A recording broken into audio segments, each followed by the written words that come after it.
I'm going to give you some advice here on how I try to cut down the mistakes and how I pass more accurately. Um, I look at passing the quarterback, making a pass like a golf swing.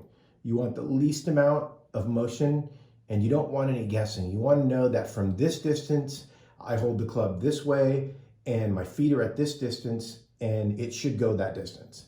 So kind of start from the beginning and show you what I'm talking about, and then we'll go from there. So the first thing I do when I use my quarterback, sorry with my thumb there, is I'm going to put him, I'll probably edit some of this to make it cleaner. I'll put him right on the hash mark. So here's my receiver, okay? He's out here, I'm over here, and I'm trying to make sure that I get him straight. I'm gonna illustrate the hash marks to show you what I'm talking about. Now you can see he's obviously straight. Now when I put the base like this, look at the hash mark down here. You can see that the hash mark is off. So he's not straight, right? It can also, that also means that this bar right here, where my thumb is with the little circle on the end when you're looking at it, you can see the side of the bar. If it was turned too far this way, you can also see the side of the bar. If you're looking, when you duck down real quick to aim your guy, because that's what I do, I just get down low for a second, I make sure that the only thing that I can see is the actual circle right here. So actually, I'm gonna get a tool. Hold on one second.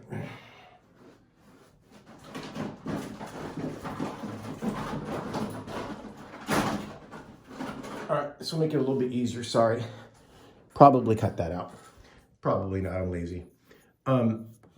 See the circle right here.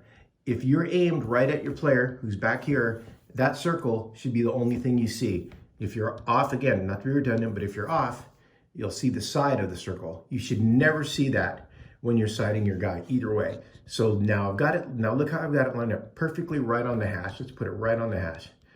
Okay, see how you can't see either side of the circle, the long part of the bar? You can't see it, so you know you're lined up. You're not always gonna have a hash, so you're gonna wanna lean down and look at that. That's step one. That is how you know that your quarterback is aiming directly at your receiver. There's no guesswork involved. Turn it this way, you go to you can tell you're off because you can see the side. So let's get him 10 straight up.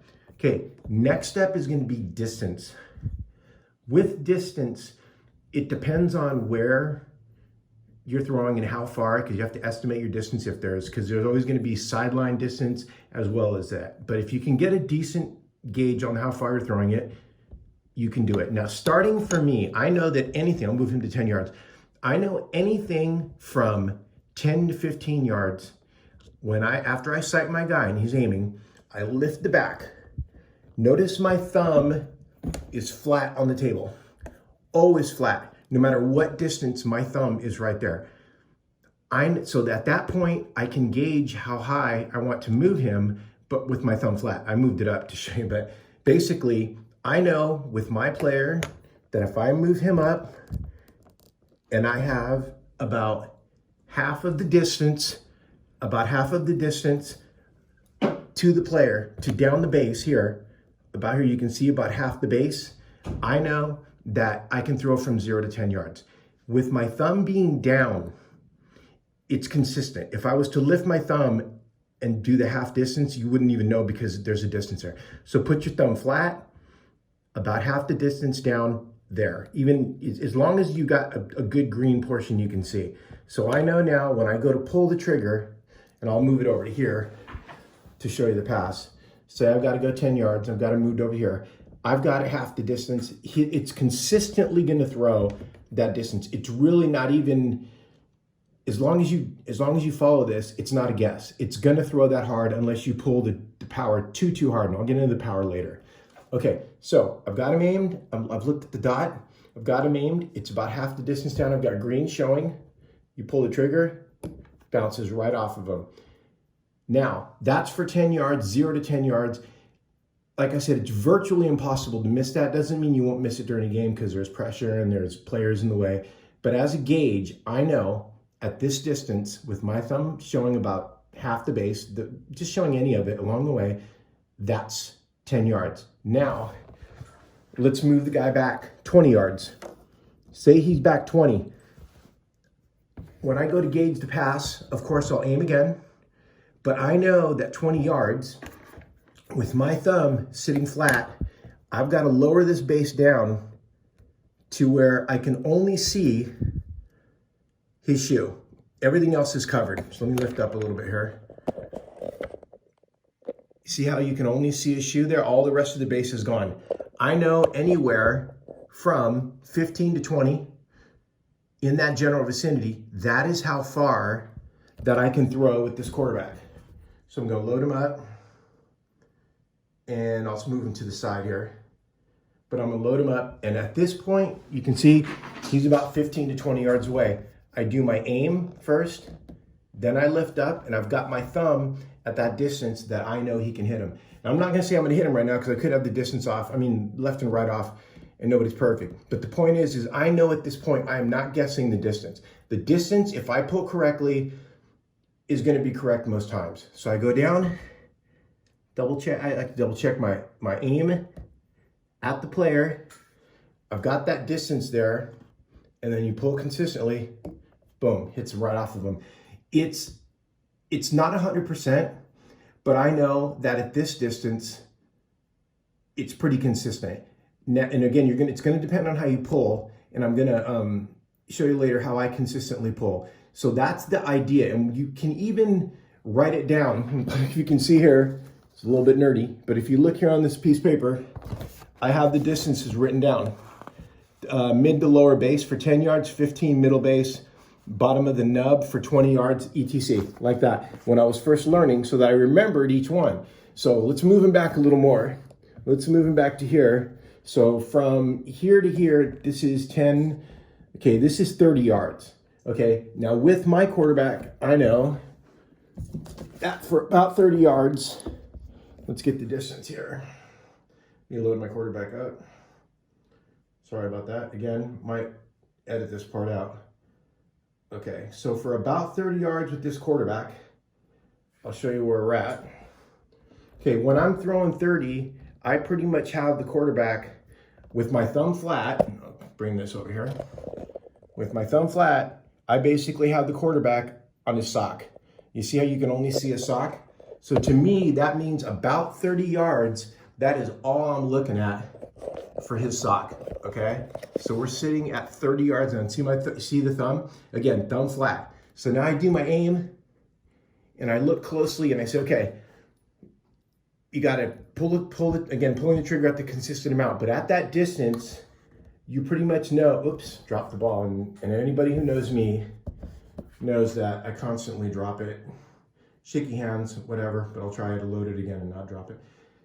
You're looking at that distance, back up, and I'll probably miss it, but here's the point, right at the sock.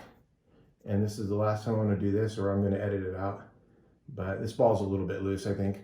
So I'm sitting at 30, I look down the sight first, I set the sock, I always take another quick pick, back at it, and then you get your throw, boom, hit him, he moved. That's the way that I do it consistently, and the consistency is uncanny for the distance, and actually also for the aiming, as long as you're going back, forth, back, forth. Now, power is another thing that's really important. When you're pulling back, what I like to do, and this is gonna be tough to get on the video here. Let me turn it, okay. On the video, okay, on the power, with my finger, when I pull, I don't put my finger way over here. I literally put it right on the edge, because you don't want to have to pull across it. Because that is going to change your trajectory. So what you want to do is you want to put your finger just on the edge. You want to pull back till you feel tension, a good amount of tension. And this is something you're going to work with. Always better to throw harder than too soft. But you want to take this, you want to pull back, and you want to just flick it. You don't want to pull and let it rub across your finger. The more it rubs across your finger, the more chance it has for inconsistency. You literally want it, because you've got your finger almost like you're playing guitar, and you got your fingers on the top of the string. You just want to flick it off. Anything like this, trouble, trust me. So get it on the edge, and then just pull back. I usually, looking from the side, it looks like it's about what the heck's 45 degrees, right? Because 90 is that way, yeah. So about 45 degrees back and flick. And you want, when you're loading the ball, I always keep the ball, and this is, everybody who plays with me knows I drop it all the time, so maybe you shouldn't listen. But the way that I load the ball is always flat on that bottom part here. This little tab here, make sure it's parallel to that. And then when you flip, and then when you, see, it falls all the time. And then when you pull back, it'll be consistent. This is just a loose ball. But the point is the same, is always the very top and flick back. And that's how I do distance. You can throw farther. If you want to go 50 yards, what do I have? I don't even remember. I haven't thrown that in a long time. Basically, if you want to go really, really far back, it's almost flat. You can just barely lift it up. And then you, again, thumb down so it's consistent. Because, again, not to be redundant, but if you're just going like this, you are guessing the distance that you are throwing it. You're guessing how high your thumb is off the board, and you're guessing the angle. I don't guess the angle. I know my angle is a certain amount with my thumb in a certain place versus how it is on this board. And that is how I do distance, and that is how I gauge the aim, and that is how I flick. Sorry if I talk too much, but anybody who knows me, again, knows I do that. But that's the basics of how I throw the ball. Thanks for watching.